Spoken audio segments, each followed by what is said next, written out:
இரண்டாவது உலக யுத்தத்தின் போது ஹிட்லருக்கு இருந்த வசதியும் ஆயுத பெருக்கமும் வேறு எந்த நாட்டிலும் இல்லை. ஒரே நாளில் போலந்தை பிடித்தார். வெறும் மிரட்டலிலேயே செக்கோஸ்லோவேக்கியாவை பிடித்தார். குண்டு போடாமலேயே பிரான்சை பிடித்தார். அவன் விரும்பியிருந்தால் ஐரோப்பாவையும் 6 நாட்களிலேயே பிடித்திருக்கலாம். வெறும் வாய்வேட்டுக்களையே விட்டுக் கொண்டிருந்த எதிரிகளை அவன் கனடாவுக்கு துரத்தி அடித்திருக்கலாம். அகில ஐரோப்பாவையும் பிடித்துவிட்டால் உலகத்தில் ஐரோப்பிய நாடுகளுக்கு காலனிகளாக இருந்த ஆசிய, ஆப்பிரிக்க, அரேபிய நாடுகள் அத்தனையும் குண்டு போடாமலேயே அவன் கைக்கு வந்திருக்கும். அமெரிக்கா, சோவியத் யூனியன் இரண்டையும் தவிர மீதி உலகம் அவன் கைக்குள் விழுந்திருக்கும்.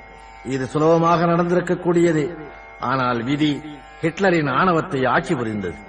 பிரிட்டனை கோழிக்குஞ்சு என்றவன் கேலி செய்துவிட்டு யானையை சாப்பிட்டால்தான் என் பசி அடங்கும் என்று சோவியத் யூனியனுக்குள் நுழைந்தான்.